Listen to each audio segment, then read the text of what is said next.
My name is Ethan Cole, and I've been a night nurse for almost a decade. Most of that time has been spent at Rawenwood Medical Center, a small, private hospital tucked away just outside Seattle, Washington. If you've never heard of it, don't worry, most people haven't. It's the kind of place where things are usually quiet, especially on the night shift. So quiet, in fact, that the world seems to shrink down to just the hum of the fluorescent lights. The steady tick-tock of the clock on the wall and the rhythmic beeping of heart monitors a predictable, comforting symphony of stillness. It was a routine I'd come to appreciate, a peaceful solitude that let me focus on my work. But that all changed one night.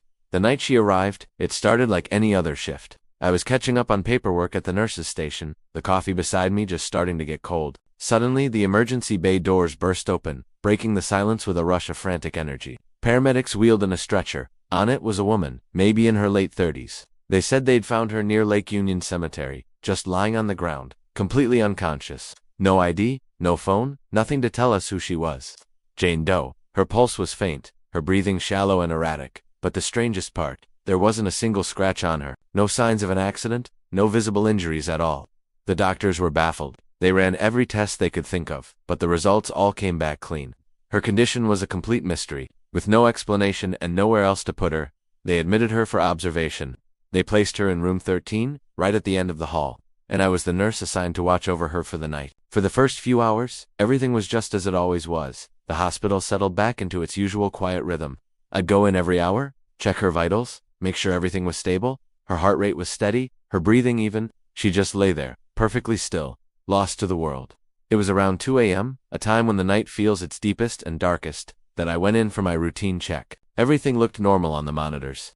Vitals were stable, no change. I made a note on her chart, adjusted her blanket, and turned to leave the room. My hand was on the doorknob when I heard it, a whisper, so soft it was almost lost in the hum of the machines. "Don't leave me alone." I froze, my blood turning to ice. My heart hammered against my ribs. I slowly turned around, my eyes darting to the bed. The woman was exactly as I had left her. Her eyes were still closed, her face calm and peaceful. Her lips hadn't moved an inch. It was impossible, but I heard it. I swear, I heard it.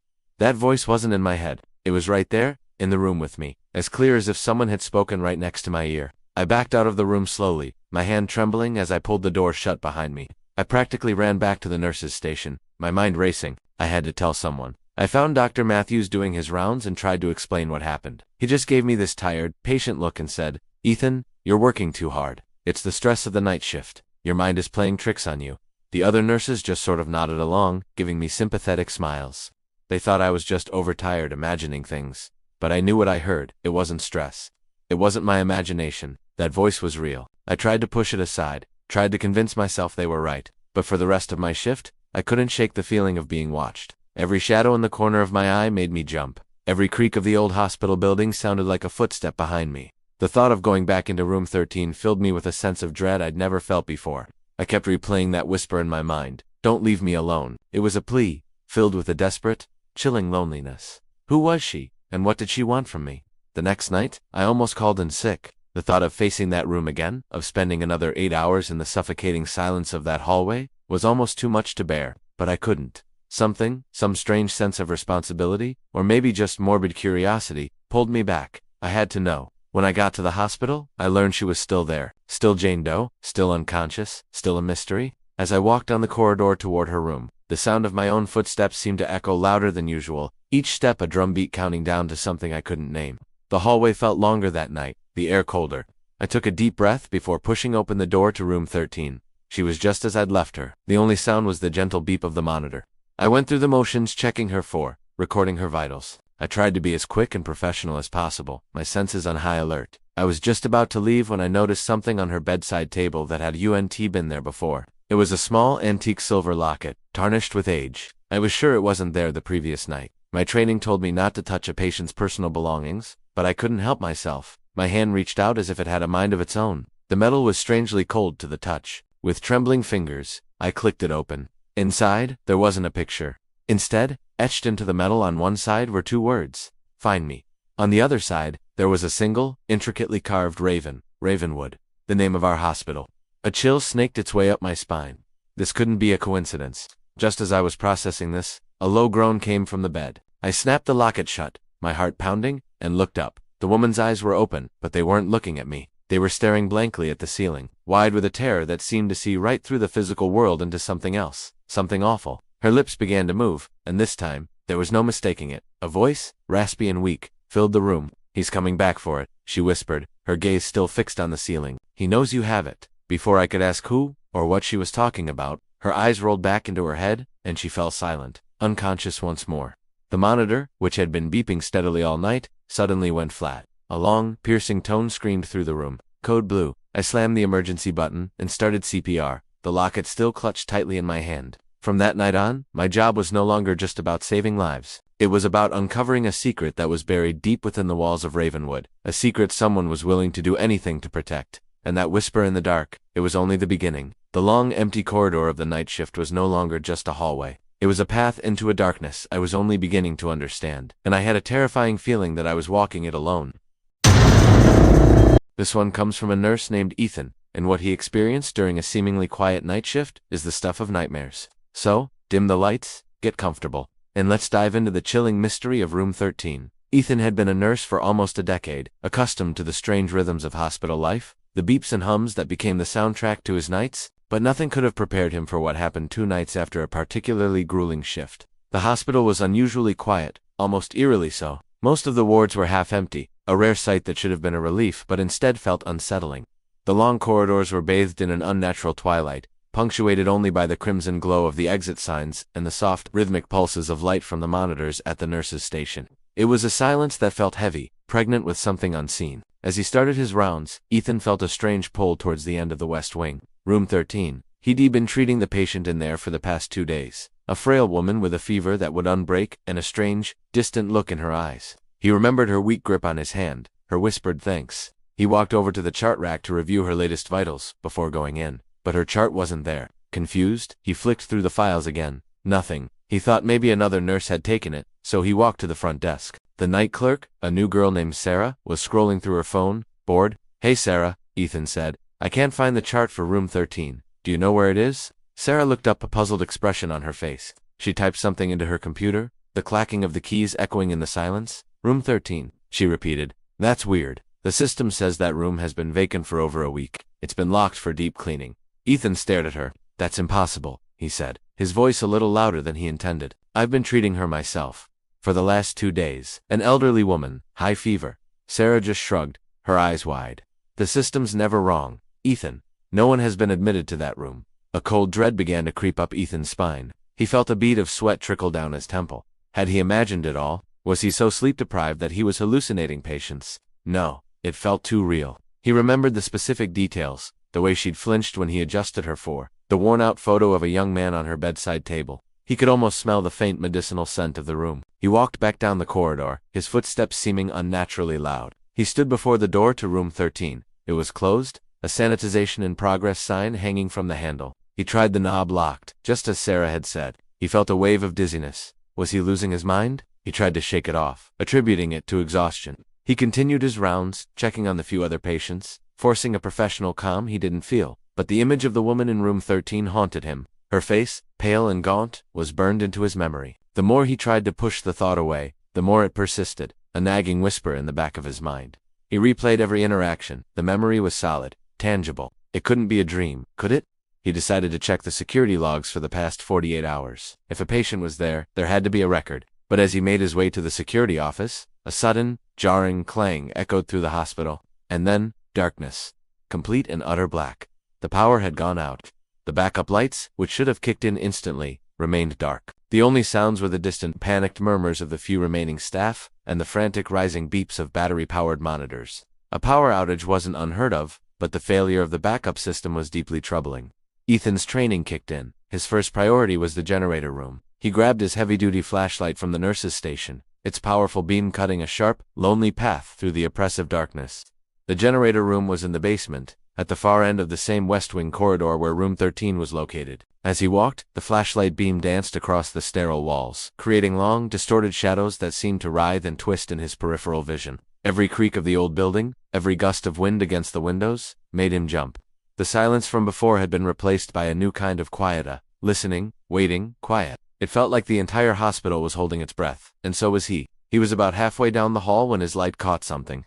At the far end of the corridor, standing just where the hallway turned towards the basement stairs, was a figure. A woman. She was wearing a standard-issue hospital gown, the pale fabric almost glowing in his flashlight's beam. Her feet were bare against the cold linoleum floor. Her long dark hair was a tangled mess, hanging over her face and completely obscuring her features. Ethan's heart hammered against his ribs. "Ma'am," he called out, his voice trembling slightly. "You shouldn't be out of bed. Are you all right?" The figure didn't respond. She just stood there, perfectly still, a statue carved from shadow. Ethan took a cautious step forward, his light fixed on her. "Ma'am, can you hear me? The power is out. We need to get you back to your room." As he got closer, a sickeningly familiar feeling washed over him. He knew her. Even with her face hidden, he knew. It was the woman from room 13. But how? The room was supposed to be empty, locked. He took another step, and that's when she moved. Slowly, unnaturally, she tilted her head to the side. The movement was jerky, like a puppet on a string. A lock of dark hair fell away, revealing a sliver of a pale cheek. And then, a whisper snaked its way down the dark corridor. It wasn't loud, but it cut through the silence, through the air, and straight into Ethan's soul. It was a dry, rasping sound, filled with a sorrow so profound it was terrifying. "You left me there, Ethan. The voice was hers. The frail, weak patient he thought he'd imagined. But her voice was no longer weak. It held in chilling strength, an ancient coldness. Ethan froze, his blood turning to ice. How did she know his name? He'd never told her. His name tag was clipped to his pocket, but in the dim light, it was impossible. His hand, holding the flashlight, began to shake uncontrollably. The beam trembled, flickering across her form. In that split second of wavering light, something impossible happened. The flashlight flickered once, twice, and when the beam steadied again, she was gone. The corridor was empty. There was no sound of footsteps, no sign that she had ever been there. Just the silent, waiting darkness. For a moment, Ethan couldn't breathe. He was paralyzed by a fear more absolute than anything he had ever known. His mind screamed at him to run, to get out of the hospital, to never look back. But his feet were rooted to the spot. The whisper echoed in his head. "You left me there, Ethan." It was an accusation, a promise. He finally managed to gasp for air, his lungs burning. He had to be losing it. It was a hallucination, brought on by stress and the sudden blackout. It had to be. He forced himself to move, his legs feeling like lead. He had to get to the generator. He had to get the lights back on. But as he passed room 13, he stopped. A primal instinct, a sense of grave danger, made him turn his head. His flashlight beam fell upon the door. The sanitization in progress sign was gone, lying on the floor a few feet away. And the door that had been firmly locked just an hour before, was now creaked wide open, gaping into a pit of perfect blackness. He could feel a cold draft seeping out from the room, carrying with it the faint, cloying scent of decay and something else, something metallic and sweet. He knew he shouldn't, but he couldn't stop himself. He had to know. He raised his flashlight, his hand shaking so violently the beam danced like a frantic firefly. He pointed it into the room. The beam swept across the empty space, illuminating a bare mattress, a vacant bedside table, and sterile white walls. Everything was exactly as it should be in an empty, sanitized room. For a split second, relief washed over him. It was all in his head. Then the beam fell upon the bed. His breath hitched in his throat, and a choked sob escaped his lips. On the bare white mattress, someone had written a message. 2 words, scrawled in huge ragged letters, using a substance that was dark, thick, and sticky. It was still wet, glistening under the light of his torch. The message read, "Don't leave again." Ethan never made it to the generator. He stumbled backward, turned, and ran. He didn't stop running until he burst through the main entrance and into the cool night air, the alarms of the hospital finally fading behind him. He never went back. He quit his job the next day, refusing to explain why. To this day, he doesn't know who, or what, was in room 13. Was it a ghost, a memory given form, or something else entirely? All he knows is that he broke a promise to a patient who shouldn't have existed, and whatever she was, she's still waiting for him in the dark. I should have known from the very beginning that something was deeply wrong with that hospital wing. The air always felt heavy, thick with a silence that wasn't peaceful, but watchful. My name is Ethan Cole, and until recently, I was a night nurse.